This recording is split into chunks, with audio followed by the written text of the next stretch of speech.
Oi, pessoal, tudo bem? Hoje foi o dia, né? Tô gravando aqui no dia em que a gente realizou a nossa primeira aula ao vivo.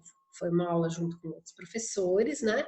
Mas eu fiquei muito contente que houve a participação e uma participação bem efetiva dos alunos. Se você não estava presente, né? Espero que na próxima que a gente faça, você possa participar, né? Porque foi legal e eu pretendo fazer, né, uma aula ao vivo nessa quinzena, contemplando esse assunto que eu vou tratar hoje com vocês, que é a Era Vargas, porque a gente muda agora um pouco o enfoque, né? A gente estava na história geral, falando um pouquinho sobre as guerras, e agora a gente vai falar um pouco sobre a história do Brasil. Vai voltar a falar sobre a história do Brasil, porque na época que a gente estava no presencial, nós tratamos sobre a Primeira República, né?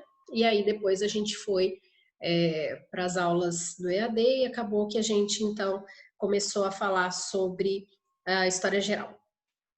Como eu disse, né, hoje a gente vai tratar desse assunto da Era Vargas, que é muito solicitado em vestibulinhos, vestibulares. Então, a gente precisa ter uma atenção especial para a Era Vargas, porque foi um período muito longo da história do Brasil, em que ele esteve à frente no governo. E então é algo que cai muito em vestibular. Cai agora, vai cair quando vocês estiverem prestando no terceiro colegial. Então é bom vocês terem uma base agora, né, que vocês entendam bastante sobre esse. Uma outra coisa que eu queria pedir para vocês é que, ao realizar as atividades, né, eu não costumo mandar muitas atividades para vocês realizarem, né, uma semana, a cada quinzena, às vezes eu mando um pouco mais, outras vezes um pouco menos, mas eu não mando muitas atividades. Então, eu gostaria de pedir que vocês fizessem da melhor maneira, que vocês não deixassem de responder questões do formulário e na hora de colocar o nome, por favor, coloque o seu nome completo, né? E aí, sem brincadeiras, porque é algo sério, gente. É um registro que a gente tem de vocês, das atividades realizadas, tá bom? Então, desde já agradeço bastante a compreensão de vocês e vamos lá. Então, eu vou compartilhar uma tela para poder explicar um pouquinho melhor esse período. Lembrando, né, é um período extenso da nossa história, então eu vou tentar resumir bem esse período, mas nós vamos trabalhar com alguns aspectos da Era Vargas, até assim, mais de uma quinzena. Então, na próxima quinzena, eu vou voltar a falar alguns aspectos, né, já falando dos governos próximos, mas ele vai ser falado mais vezes sobre esse assunto, tá bom? Então vamos lá. Vou compartilhar com vocês.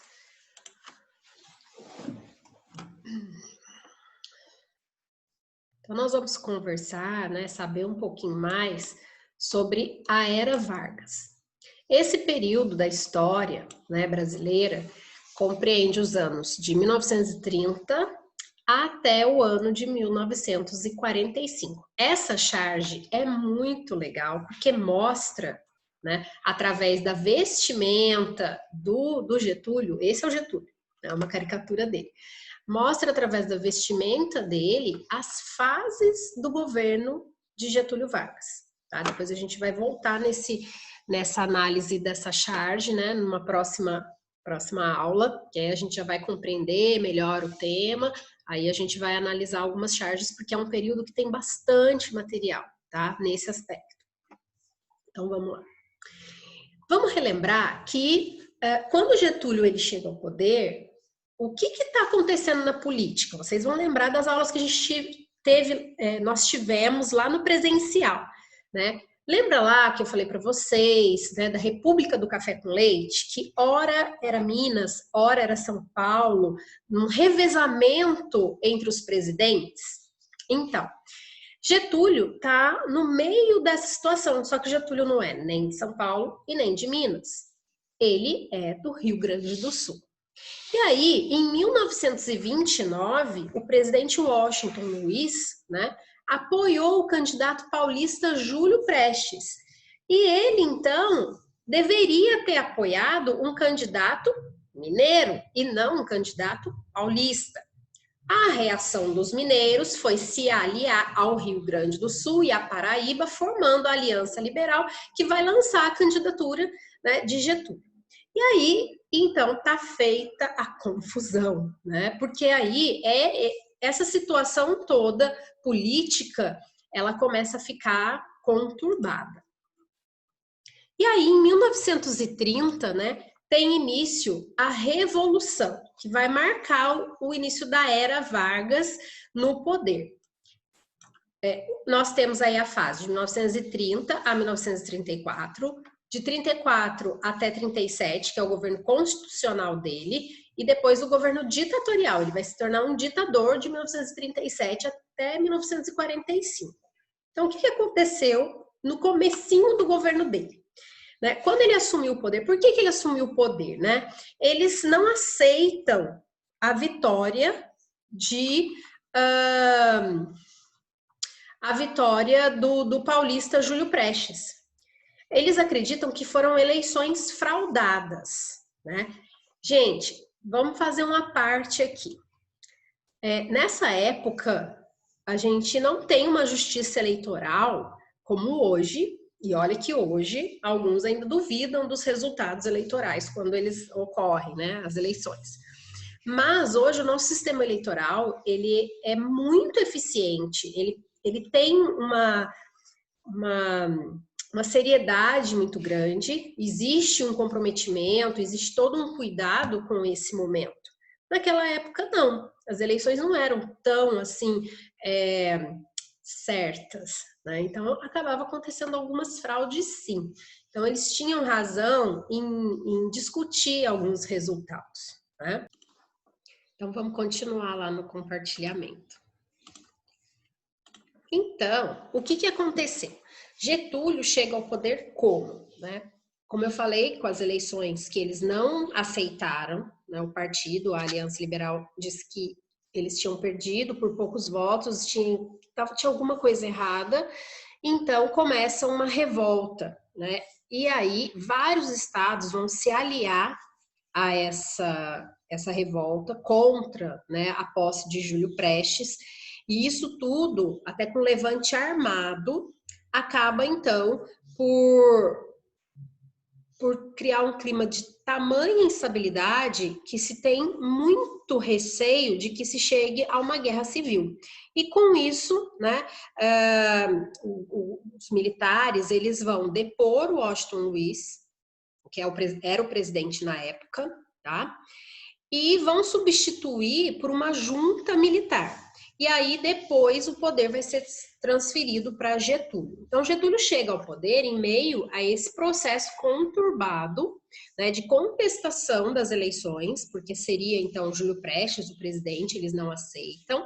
Eles depõem o presidente atual, porque ainda não houve a posse, né, do que venceu as eleições, e aí, depois de uma junta militar ficar no poder por pouco tempo, transfere-se o poder para Getúlio Vargas.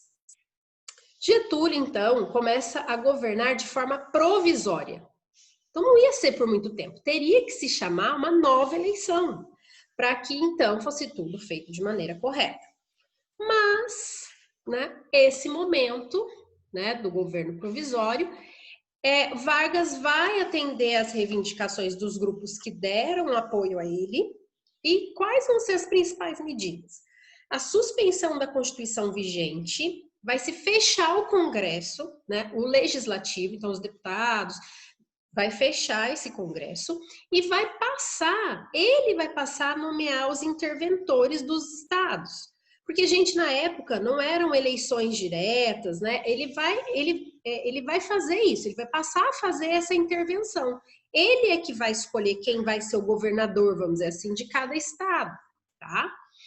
E aí, São Paulo, que tinha se sentido muito, né, traído, vamos dizer, nessa situação toda, e não aceita esse momento, quer que se chame uma nova Constituição, que seja tudo de forma muito democrática, como não está sendo até esse momento. Então, 2 anos depois, ainda estamos sem Constituição, ainda estamos com um governo provisório, sem eleições. Então, São Paulo lidera, né, nessa solicitação, vamos dizer, nessa reivindicação, para que haja, então, uma nova Constituição. E aí, quais são as causas dessa revolta? Então, essa revolta tem o nome de Revolta Constitucionalista, tá, de 1932. Revolução Constitucionalista de 1932. Então, há ali as causas, né? São Paulo está afastado do poder, né, nesse momento. E São Paulo era muito atuante na política até Getúlio chegar ao poder. E aí também haverá nomeação da capital, né, da capital pernambucana,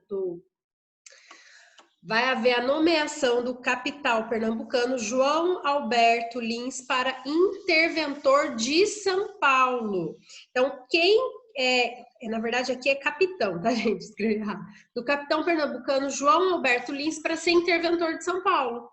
Gente, é a mesma coisa de você colocar uma pessoa que não é de um estado para governar sem saber das realidades do seu estado. E claro que eles vão aceitar. E aí, as primeiras manifestações, né, para que se tenha essa Constituição, para que São Paulo, né, tenha uma voz maior aí, acabam provocando algumas mortes de 4 estudantes, Martins, Miragaia, Drauzio e Camargo, que vai gerar essa sigla, MMDC.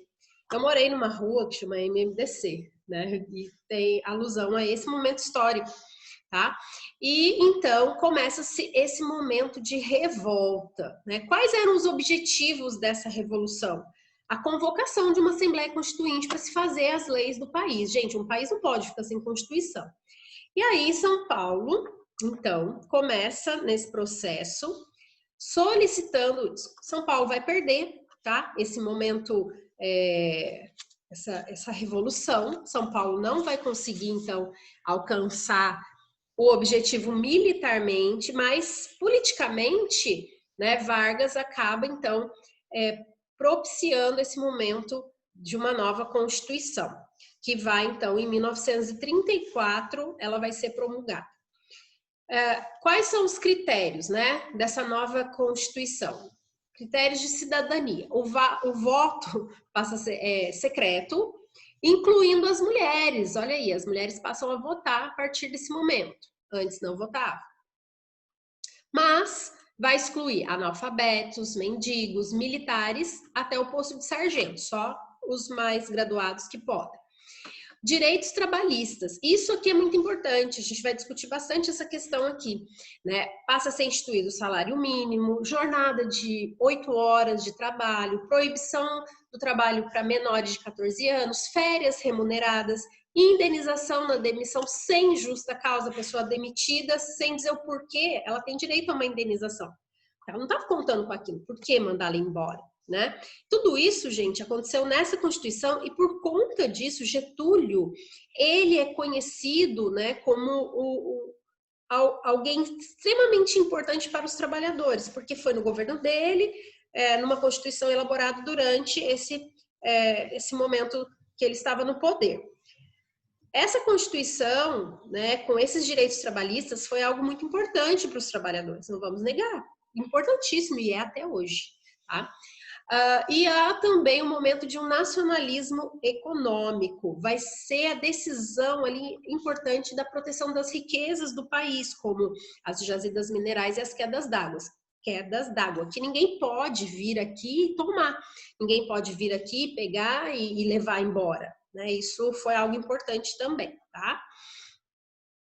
Quais são os grupos políticos, né? Então, nesse período, vão ganhar destaque 2 grupos políticos, com ideologias bem diferentes, os integralistas e os aliancistas. Esses grupos, eles vão refletir a mesma polarização política que ocorria lá na Europa na época. A gente já estudou sobre isso. Então, vamos lá.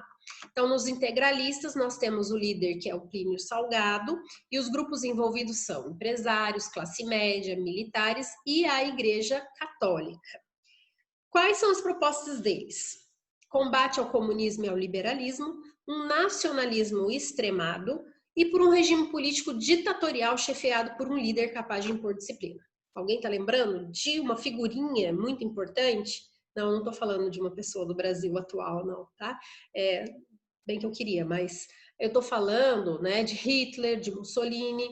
Então, essas características lembram o nazifascismo, tá? Eles se inspiraram nessas ideias para criar esse tipo de ideologia no Brasil, tá? Essa é a bandeira, olha para vocês verem, a bandeira deles, e aqui a gente tem a bandeira com o símbolo aqui nazista, né? A gente lembra um pouquinho. A Aliança Nacional Libertadora, o líder é o Luiz Carlos Prestes, a gente chegou a falar sobre ele no presencial, quando a gente estava no presencial, tá? Ele, lembra lá, quando eles saem naquela marcha pelo Brasil, né, eles fazem a coluna Prestes? Então, ele era o líder, né, dessa coluna, então esse partido, ele tem como líder o Luiz Carlos Prestes, quais são os grupos envolvidos aí, né? Os democratas, os sindicalistas e os socialistas. E uma corrente da ANL era o Partido Comunista, do qual o Luiz Carlos Prestes passa a fazer parte. Quais são as principais propostas deles? Nacionalização das empresas estrangeiras, o não pagamento da dívida externa e uma reforma agrária. Gente, todas as vezes na história que se falou de reforma agrária, deu ruim, como a gente brinca, né? Porque mexer com a estrutura fundiária, com as terras, com pessoas poderosas que são donas dessas terras, sempre foi problemático. Isso desde a Grécia Antiga, da Roma Antiga, isso sempre foi um problema. Aí no Brasil atual também.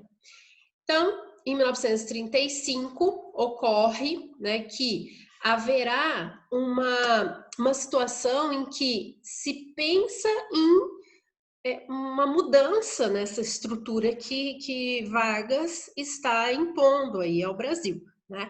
Então, essa intentona é uma ação militar contra Vargas, que vai ser liderada pelo Prestes, com apoio de estrangeiros. Só que ela vai fracassar, tá? E alguns vão ser perseguidos, inclusive Prestes vai ser preso e a esposa dele, que é judia, ela vai ser entregue aos alemães. Aqui eu faço uma sugestão de um filme muito legal que se chama Olga, que é o nome dela, né? Que conta a história, é um filme brasileiro, mas assim, é muito bonito mesmo, conta a história de amor dos dois, tá? Que se conheceram numa missão, né? Eles estavam disfarçados como marido e mulher, mas na verdade eles acabam se apaixonando e aí eles têm uma filha e ela é entregue, né? Porque ela é judia, quando eles são presos, ela é entregue depois para Hitler, né? E ela vai para um campo de concentração. Mas isso depois de ter o bebê dela, né? A filha. É um filme muito bonito, conta uma história real, uma história bem bonita, tá? Vale a pena assistir. E aí, o que acontece? Pela Constituição, o governo de Vargas terminaria em 1938. Era até aí. Só que Vargas não queria largar o osso, como a gente brinca, né? Largar o poder. Então, ele vai preparar um golpe de Estado. Na época, ninguém soube disso. A população não ficou sabendo disso. Hoje, a gente sabe através de alguns registros históricos, tá? Qual era o plano dele? Ele, né, e os seus aliados propuseram uma ideia, né, colocaram uma ideia de que foi encontrado uma carta, né, de um plano comunista, na verdade. E esse perigo tinha que ser controlado por uma pessoa de pulso forte, que no caso seria Vargas. Era o chamado Plano Cohen, tá? E a partir desse momento, então, ele fica no poder como uma pessoa que vai ter, então, uma forma de controlar esse comunismo que tenta se instaurar no Brasil. Mas hoje nós sabemos que isso foi falso, né? Algo tramado para que ele permanecesse no poder mais tempo. Então, a partir de 1937, nós temos a figura ditatorial de Vargas. Por quê? Porque agora ele não vai responder nenhuma Constituição, ele vai, então, ser alguém de pulso forte que vai mandar no Brasil como ele quer. E aí, isso é uma característica de um ditador. Então, a partir de 1937, ele fecha as assembleias legislativas, vai ser extinto qualquer partido e não vai ter mais eleições no Brasil. e vai ter o fim do federalismo. E aí ele aciona essa siglazinha aqui que vocês não podem esquecer, que é o DIP, Departamento de Imprensa e Propaganda. Qual era o objetivo desse departamento? Que foi criado para fazer com que a figura de Getúlio fosse levada como uma pessoa boníssima, uma pessoa que quer o bem do Brasil, que nada faz de errado, que ele é perfeito. Aquela ideia mitológica da pessoa, assim, sabe? Um coração bom, uma pessoa perfeita. Que não existe, né, gente? Não existe. Ele não era, ninguém é. Mas esse DIP também tinha a função de censurar todas as notícias que eram contrárias a Getúlio. Então o povo não ficava sabendo de nada de ruim, só ficava sabendo as coisas boas. Olha o perigo aí, né? E aí, quais foram o que o DIP fazia, né? Divulgava tudo que o governo fazia e apresentava Getúlio como o pai dos pobres, como aquele governante que é bom para o povo, né? Que quer o bem da nação. Não que ele não quisesse, mas a gente não pode deixar de escutar o outro lado, nunca, né? E aí foi instituída, por exemplo, a Hora do Brasil, que existe até hoje, às 19 horas, lá no seu rádio, né? Quem escuta alguma rádio aí sabe que 19 horas vem a Voz do Brasil, não é? Então, foi instituído no governo dele e permanece. E aí também, na época do 1º de maio, era toda uma festa, né? Era feita ali uma comemoração, por quê? Porque Getúlio era o pai dos trabalhadores, por conta lá das leis trabalhistas, então mais um momento de enaltecer Getúlio. Olha aqui, ó, essa imagem, né? Reflete bem isso. E a música também era algo que se usava a favor de Getúlio, né? Músicas enaltecendo. Getúlio gostava muito do rádio, e o rádio vai ser importante para ele nesse momento, né, para se propagar essa ideia de Getúlio, e também as músicas. Gente, naquela época, o rádio era a internet de hoje para vocês, tá? Era o rádio para as pessoas. Então, as músicas, as novelas, tudo era no rádio. E aí, Getúlio se aproveita disso também para conseguir com que as pessoas conseguir atingir mais pessoas, né? E aí, olha, até as músicas, elas enaltecem o trabalhador, enaltecem a figura de Getúlio, tá? E essa legislação trabalhista, ela vai conquistar a simpatia dos trabalhadores e vai exercer um domínio sobre eles e um controle sobre os sindicatos, que passam, então, agora a não reivindicar mais nada. Não pode, tá? Proibido nessa época. E surge, então, nesse período, o corporativismo, né? Uma doutrina que vai pregar a reunião das classes em corporações, mas com a fiscalização do Estado, tá? Cooperação entre trabalhadores e patrões, e o peleguismo, que é o imposto sindical que vai ser recolhido pelo governo e repassado aos sindicatos. Em troca disso, né, os dirigentes não vão entrar em choque com o governo e nem com os patrões. Então, é um toma lá, dá cá, tá? E aí, olha lá, o salário mínimo, a consolidação dessas leis trabalhistas, a carteira de trabalho, tudo isso é vinculado à figura de Getúlio, tá? E aí, nesse momento também, nós temos uma forte industrialização no Brasil, que incentiva também todas essas questões de enaltecer Getúlio por conta do trabalhismo, tá?